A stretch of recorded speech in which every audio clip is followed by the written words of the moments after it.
प्रश्न था गार्ग्य सौर्यायणी का कि सोते समय जगता कौन है?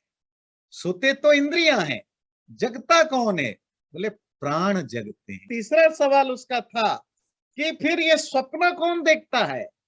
उसके लिए अगला मंत्र है, अत्रैष देव स्वप्ने महिमानमनुभवति यदृष्टं दृष्टमनुपश्यति श्रुतं श्रुतमेवार्थमनुशृणोति दिशो दिश दिगंतरेश्च प्रत्यनुभूतं पुनः पुनः प्रत्यनुभवति दृष्टं च श्रुतं चानुभूतं च सॉरी चानुभूतं चाननुभूतं च सच्चा सच्च सर्वं पश्यति सर्वः पश्यति। तो जब इंद्रियां सो जाती हैं तो सोते कौन है? इंद्रियां। जगते कौन है? प्राण। पर स्वप्न कौन देखता है? अत्र एष देव स्वप्ने महिमानम अनुभवति। इसमें ये देवता, कौन सी देवता? माइंड रूपक देवता, मन देवता जो है, महिमानम अनुभवति, वो स्वप्न में अपने महिमा को, अपनी ग्लोरी को, अपनी माइट को, पावर को वो अनुभवती, एक्सपीरियंस करता है। तो कैसे मन अपनी महिमा को यूज करता है, अपनी पावर को, अपनी ग्लोरी को यूज करता है, वो देखिए स्वप्न में। यह दृष्टम, जो कुछ देखा है, दृष्टम अनुपश्यति, उसको फिर दोबारा वापस देखता है। श्रुतम श्रुतमेवार्थम अनुशृणोति, जो सुना हुआ है उस सुने हुए को दोबारा सुनता है। दिशा दिगंतरेश्च प्रत्यनुभूतम, जो अलग अलग डायरेक्शन में, दिशाओं में, जगह पर, स्थान पर, टाइम पर जो कुछ उसने अनुभव किया, फील किया, एक्सपीरियंस किया, उसको पुनः पुनः दोबारा दोबारा अनुभव करता है। और ये तो हो गया जो उसने देखा, जाना, सुना इंद्रियों के द्वारा, उसको दोबारा जुगाली करता है या दोबारा यूज करता है। पर इतना सिर्फ स्वप्न में मन नहीं करता है, मन की और भी महिमा है। क्या? दृष्टम च, जो देखा हुआ हो या न देखा हुआ हो, श्रुतम च अश्रुतम च, जो सुना हुआ है या न सुना हुआ है, अनुभूतम च अननुभूतम च, जो एक्सपीरियंस किया हुआ है या नहीं किया हुआ है, सत्य च असत च, जो एग्जिस्ट करता है या जो एग्जिस्ट नहीं भी करता है, सर्वम पश्यति, सब कुछ देखता है, और सर्वः पश्यति, हर कुछ को देखता है। बड़ा खूबसूरत स्वप्न का डिस्क्रिप्शन है। ड्रीम क्या होता है, स्वप्न क्या होता है।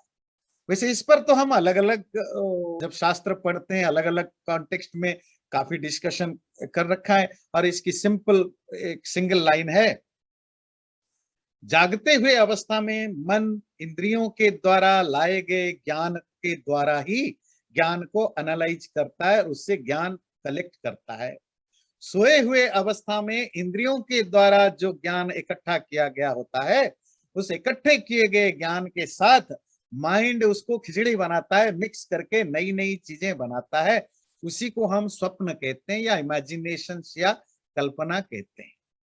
इसी चीज को बड़ा खूबसूरत ढंग से यहाँ बताया कि इंद्रियों के द्वारा जो कुछ जाना जाता है, सुना जाता है, देखा जाता है, चखा जाता है, वो जब नींद होती है उस समय इंद्रियां सो जाती हैं, पर माइंड अभी भी काम करता है।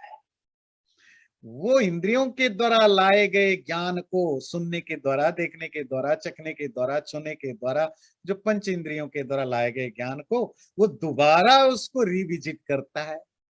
वो गाय जुगाली करती है ना, पहले घास चर के खा जाती है दिन में, और जो अकेले में लेट रही है, विश्राम कर रही होती है, दोबारा इसको निकाल के जुगाली करती है। तो मन उसको जुगाली करता है। तो क्या खाली इंद्रियों के द्वारा लाए गए ज्ञानों को ही वो रिविजिट करता है? बोले नहीं, दृष्टम च दृष्टम च, जो कुछ नहीं भी इंद्रियों के द्वारा लाया गया, मन उसमें थोड़ा और मिर्च मसाला खुद जोड़ करके फिर बना लेता है। इसको ऐसे समझिए कि आपने एक एक जगह देखा हाथी चल रहा है, जंगल में घूम रहा है, चल रहा है। दूसरे दिन या और कहीं पर किसी जगह पर किसी दिन देखा पानी में मछली तैर रहा है। एक जगह आपने देखा कुत्ता भौंक रहा है, और एक जगह देखा कि कोई व्यक्ति झूला में झूल रहा है। ये सब चीजें अलग अलग टाइम पर, अलग अलग लोकेशन पर आपने देखा, मतलब माइंड ने इन सबको कलेक्ट किया, और जागे हुए अवस्था में आपको ये चारों अलग अलग ज्ञान हुए। पर स्वप्न में माइंड इन अलग अलग ज्ञानों को अलग अलग नहीं रखता।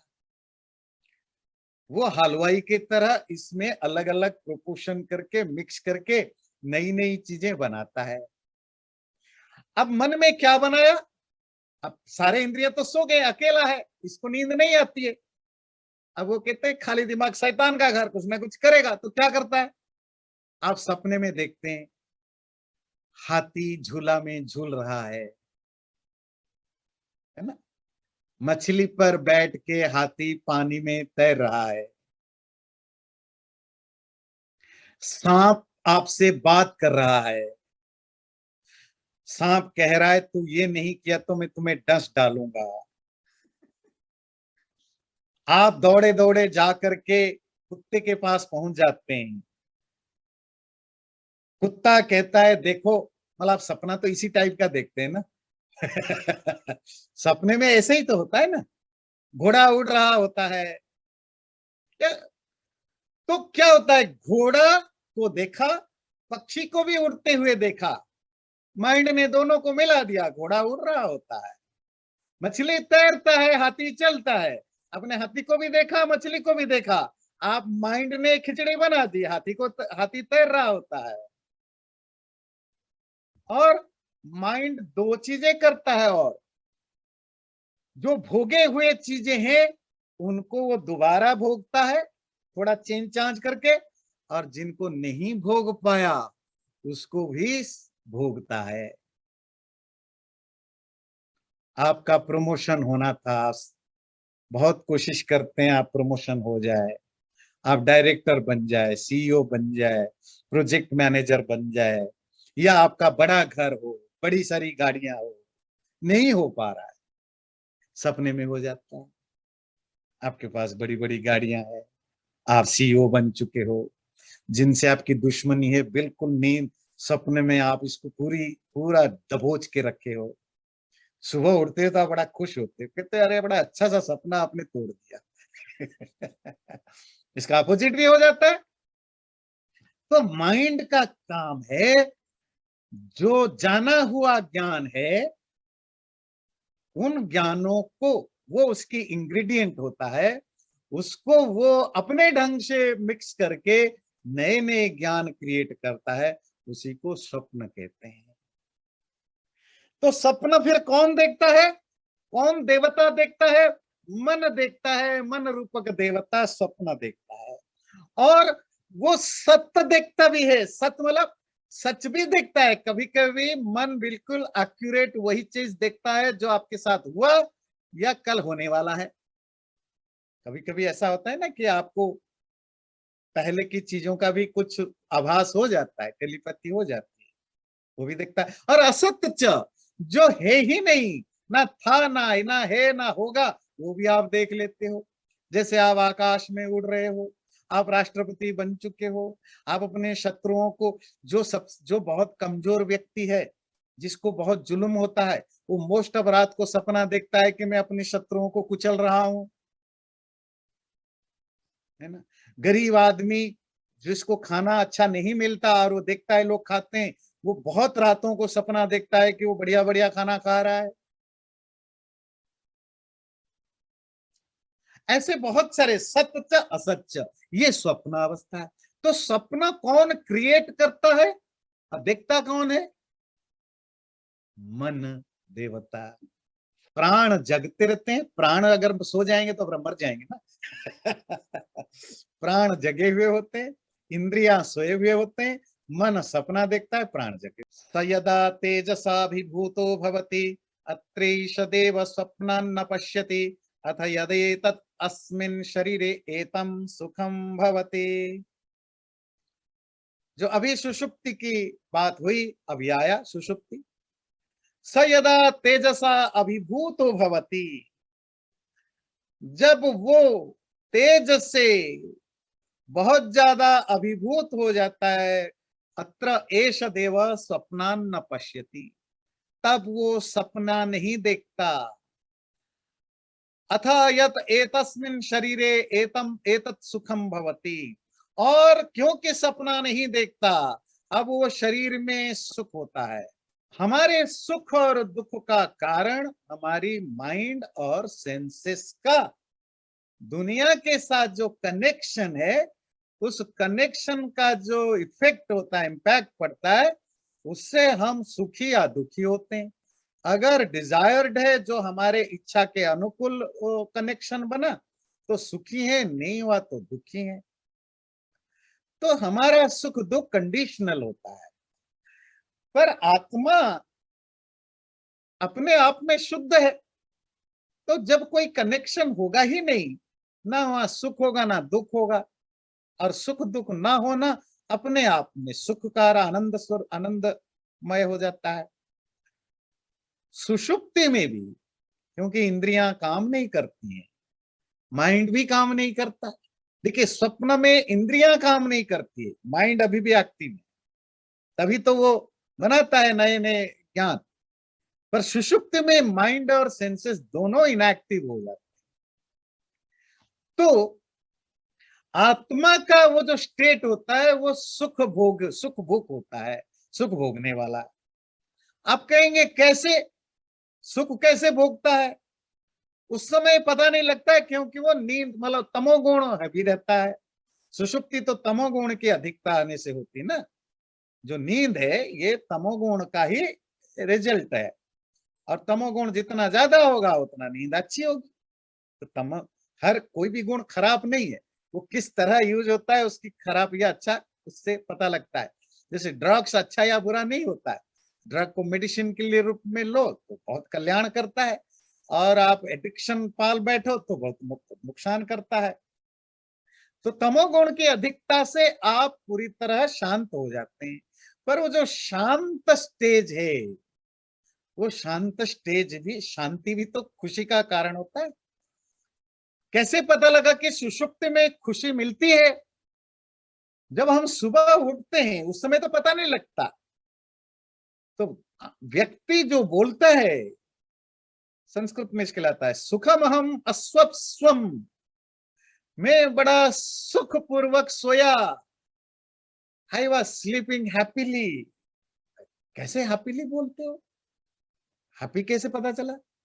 क्या कंडीशन हम बोलते हैं, न किंचित अवेदिशम, मुझे कुछ पता ही नहीं चला।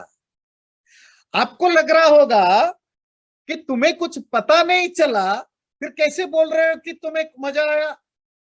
दो अलग अलग चीजें हैं, कंट्राडिक्ट करते नहीं।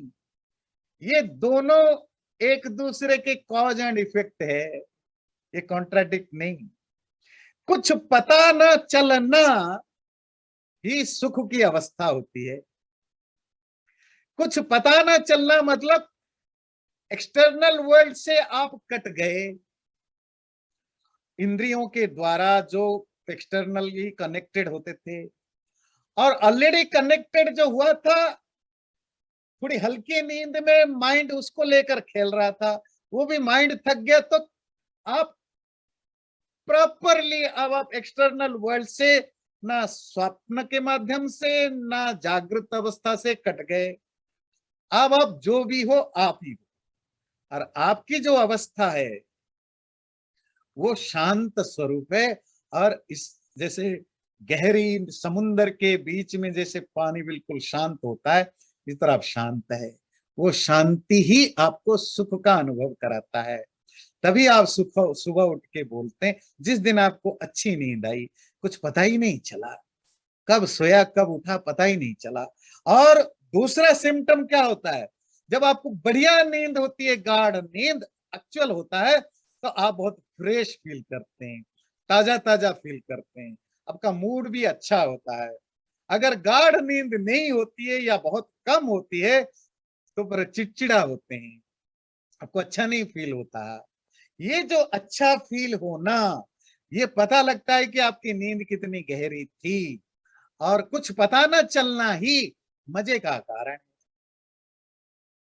स यथा सौम्य वयांसि वसु वृक्षं संप्रतिष्ठन्ते एवं ह वै तत्सर्वं पर आत्मनि संप्रतिष्ठते। अगला सवाल था कि उस सोने की अवस्था में, नींद की अवस्था में ये सारी चीजें कहाँ रेस्ट करते हैं, कहाँ टिके हुए होते हैं। बड़ा खूबसूरत एग्जाम्पल दे रहा है। जैसे वयांसी, वयः कहते हैं बर्ड्स, पक्षी, चिड़िया। जैसे सारे पक्षी शाम को वापस अपने हैबिटेट ट्री, वो वास वृक्ष, वास वृक्ष मतलब ऐसा पेड़ जो उनका, जहां उनकी घोंसला है, जहां वो रहते हैं, वापस अपने वास वृक्ष को आ जाते और वास वृक्ष पर ही रेस्ट करते, टिके हुए होते हैं। इसी तरह एवं ह वै तत्सर्वम पर आत्मनि संप्रतिष्ठते। ये सब के सब, ये आत्मा, ये मन, ये प्राण, ये इंद्रियां, ये सब के सब सुषुप्ति अवस्था में उस पर आत्मनि, परम, उस सुप्रीम परमात्मा में रेस्ट करते हैं, टिके हुए होते हैं। सुषुप्ति अवस्था में कोई एक्टिव तो है नहीं, तो फिर किसमें ये टिके हुए रहते हैं? कहा कि सबके सब इंद्रियां, मन, इंद्रियां मन में समा जाते हैं। मन कहां जाएगा? मन आत्मा में है। प्राण, प्राण जगे हुए हैं। प्राण जगे हुए का मतलब क्या है? सुषुप्ति में भी अगर प्राण, देखिए आपका प्राण जब भी सोएगा ना फिर गया फिर वो लास्ट हो गया ना। तो प्राण अगर हल्का सा भी सो जाए प्राण का जगा होना ही लाइफ है। पर ये प्राण, मन, इंद्रियां, ये आत्मा में तो होते हैं, पर ये इंक्लूडिंग जो आत्मा, वो कहाँ होते हैं? परे आत्मनि। आप कहेंगे परमात्मा कहाँ आ गया? जी परमात्मा सब जगह है, कण कण में है, शरीर में भी है, इंद्रियों में भी है, सब जगह है। तो उस समय बाकी सबके सब उस परमात्मा में रेस्ट करते हैं। और यही मौका होता है, आत्मा परमात्मा का बहुत क्लोज होता है। सारे जो बैरियर्स है वो अभी बहुत हट तो नहीं गए, मतलब इतने कमजोर और इतने शटल लेवल पर है। मतलब सपोज कल इतनी मोटा दीवार था दिन में, और सपना अवस्था में दीवार पतली हो गई, सुषुप्ति में बिल्कुल हल्की सी कपड़े की तरह हो गई। मतलब टच करो तो फील नहीं होगा, पर आप बिल्कुल, आप थोड़ा फील होने का आप वो एहसास कर सकते हो। परमात्मा में कैसे टिकते? जैसे सारे पक्षी शाम को वापस आकर अपने वास वृक्ष में, अपने हैबिटेट ट्री में रेस्ट करते हैं, इसी तरह रोज सुषुप्ति में ये मन, बुद्धि, इंद्रियां, आत्मा सब उस परमात्मा में रेस्ट करते हैं।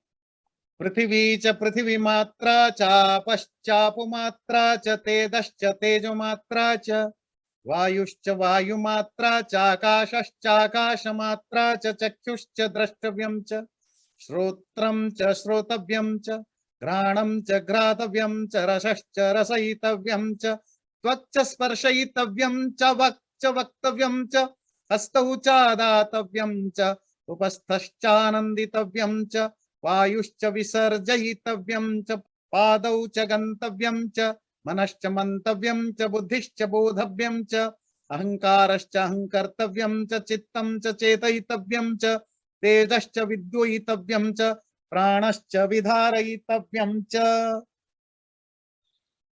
ये मंत्र कह रहा है कौन कौन सुषुप्ति अवस्था में परमात्मा में टिक जाते हैं, रेस्ट करते हैं।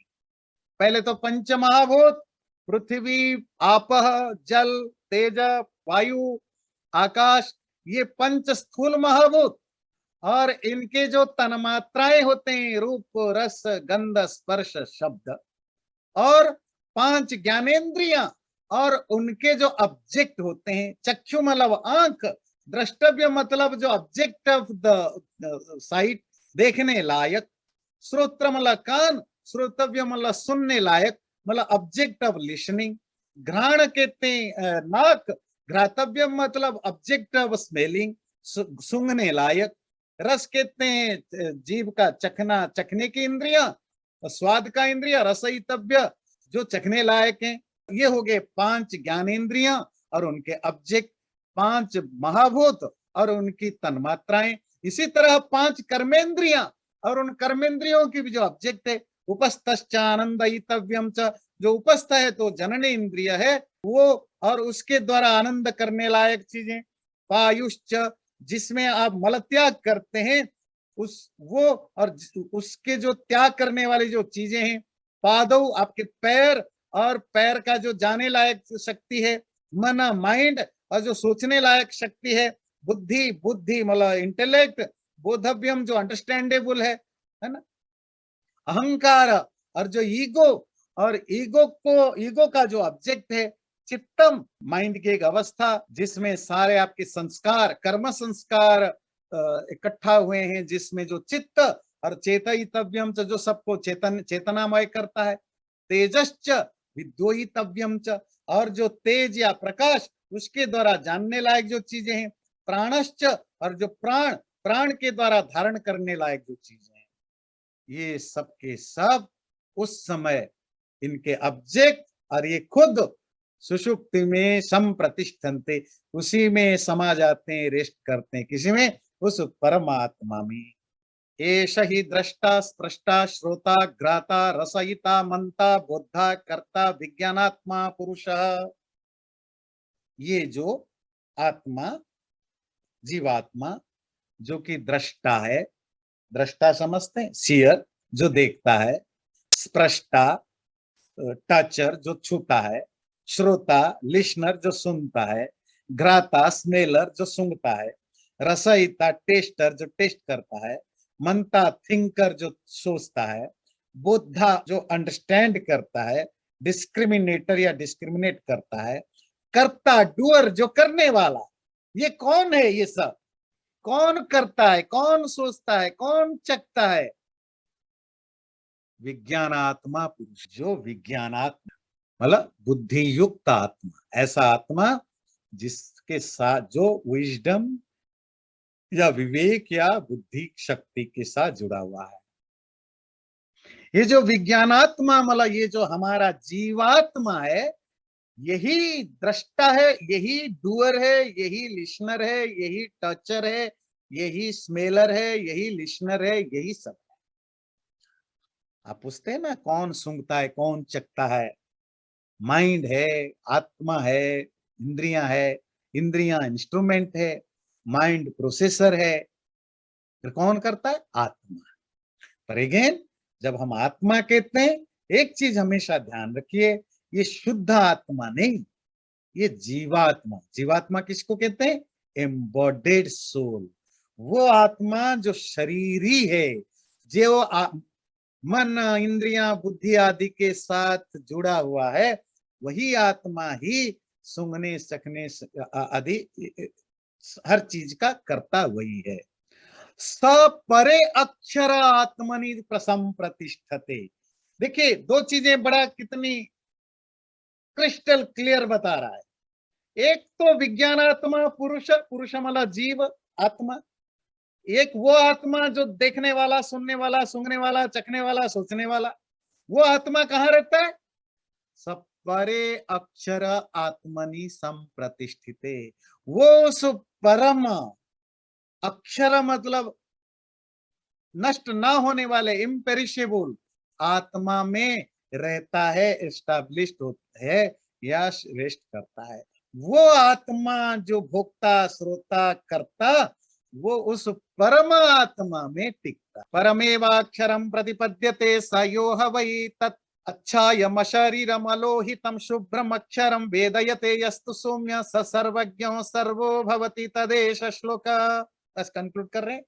वो जो परम अक्षर परमात्मा, वो परमात्मा जो इम्पेरिशेबल है, जो नष्ट नहीं होता है, वो अच्छाय है, उसका कोई शैडो नहीं है, उसका कोई शरीर नहीं है।